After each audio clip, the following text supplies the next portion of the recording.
The last time I sat in front of yous on camera, I was doing a funny video about the Better Together lady. I'm afraid I can't be funny today because, frankly, I'm just too angry. The past couple of days have seen evidence of shocking BBC bias towards the no side, and the level of fear mongering has been ridiculous. And it's prompted me to make another video, but this time I don't know that I'll be able to be more as constructive as I was the last time. The other day, Salmon and Sturgeon did 7 cities in one day. I'm going to try and follow their suit, and I'm going to give you 7 points in 7 minutes. That's my plan anyway. So I've got my phone here so I can time myself, and hopefully I'll not go over my 7 minutes. So I've got my phone ready. I've got a timer set to 7 minutes. 7 points in 7 minutes starts now. Right. Point number 1, pensions. The No campaign keeps throwing it there about how insecure the pensions are going to be in an independent Scotland. The Department for Work and Pensions has already came out a long time ago and said that pensions will continue to be paid to pensioners as they always have been, and independents will not change this. This is an old campaign preying on the fears and insecurities of the older generation of voters who maybe don't have access to the internet or don't have ready access to the information that we all take for granted.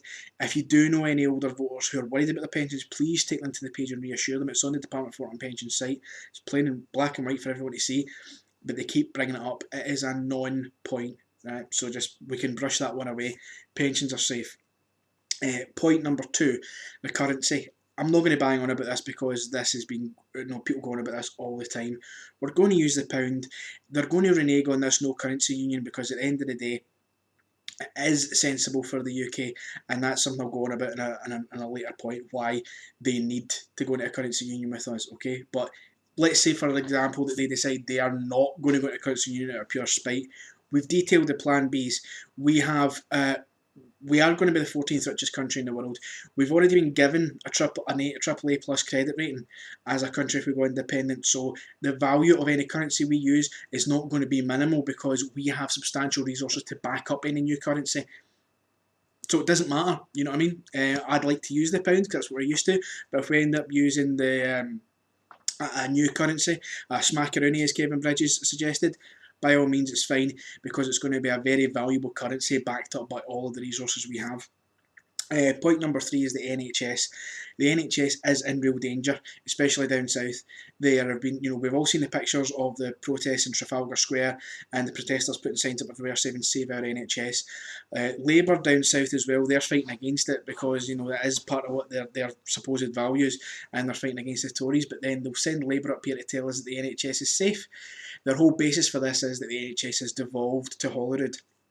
That is true, but the finances for the NHS are not devolved to Holyrood. They are prescribed to us by Westminster. And if they keep giving us less and less every year, then that means eventually something's going to break. And that's where the problem comes in, with the NHS eventually being privatised all over the country. The TTIP legislation is getting pushed through. It's going to allow American companies to privatise services that we use in the NHS, and we all know how wonderful the American health service is. Do we really want it to go that way? I don't think so. So a yes vote to save the NHS. Point number 4 is Salmond and the SNP. This vote is not a vote for Alex Salmond.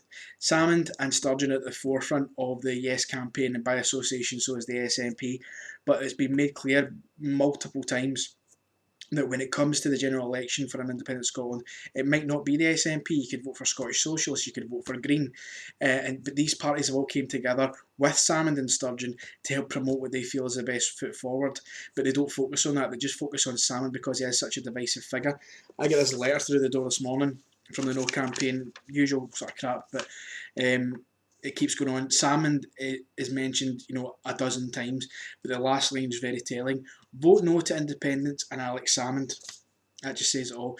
Please think about if you're voting no on the basis you don't like Salmond, that means you're giving a big thumbs up to David Cameron. Look at it that way. It's not a vote for Salmond, it's a vote for Scotland. Point 5, Trident. We do not need nuclear weapons. If I see one more person saying what we're going to do if we get invaded, who is going to invade us? No one has a quarrel to pick with us. We are not currently trying to invade any countries for any particular reason. Our troops are part of these illegal wars, so-called illegal wars, because we are part of the UK. In future, if we are independent, we would not have to be part of any wars dictated by Westminster because they're trying to help out their buddies or they're trying to get power over more oil. So we don't need to worry about that. Our Scottish troops can be that Scottish troops to defend Scottish principles. And who's really going to attack us? Having a nuclear weapon is not a deterrent. In actual fact, it puts a target on your back. The only people, nuclear powered despots, only ever actually go after other nuclear powers. So they would never bomb somewhere like Portugal that has nuclear weapons because there's no gain. They would bomb someone who has nuclear weapons so to decrease the nuclear arsenal of the world, thereby being the only nuclear superpower. So as soon as you have a nuclear weapon, you've got a big target on your back. It's ridiculous. So no to Trident. Point 6 is this late rally that they've established, and this ties in with the currency I was mentioning earlier. If there was a 2-point swing and the three leaders came up here, Clegg, Miliband and Cameron, the three couldn't inspire a pot of soup to boil, never mind a whole country to get behind them. It was ridiculous to think it was going to change anything, but their motives are a bit different. They've got the inside ear. A 2-point swing isn't going to make them do that. They know that they're losing this vote because people are waking up to the realities of what Westminster are actually like. So they came up here to try and stop it. And the reason is that because we are more value than they will ever admit. You've got people in the news, economics experts saying that if Scotland goes independent, it would spark off an economic disaster. How is that the case if we are being told we don't have the economy to sustain ourselves? And we're being blamed, Scotland going independent is being blamed for the fall of the value of the pound. That would only be possible if in some way we were responsible for the pound having any value in the first place. Do you know what I mean? So, makes you think. Last point, oil, the elephant in the room. 15% of our GDP is oil, the other 85% is tourism and exports. We have untapped resources potentially in the Firth of Clyde that we cannot look at because of Trident, but the main thing is the oil can be used as a current boon to our economy. We can use it to set up an oil fund, but we will also be able to invest in renewable energies like tidal power and wind power off the coast of Shetland.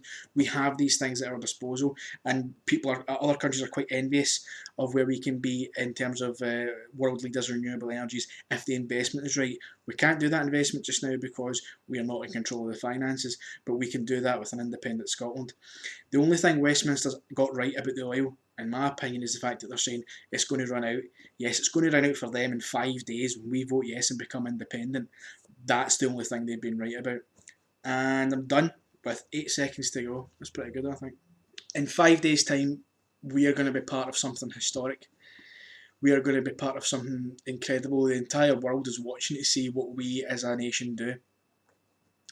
We've been warned off by places like America and Canada. America, whose biggest holiday is their Independence Day, when they broke free of British rule, and then you've got Canada, who were also a former colony of Britain. So if independence is good enough for them, why not us? But the real thing you need to consider is this: when Friday morning comes, do you want to wake up knowing that you made your vote based on pressure and the fear of what Westminster are lying to you about? The fear that we are not big enough to look after ourselves, and are you going to listen and go along like mindless cretins to the tune of Westminster's drum that's saying, you need us, you need us? And the total opposite is the case. They need us, we do not need them. Personally, I want to wake up on Friday morning knowing that I've been part of something incredible. I've been part of a catalyst for change and revolution.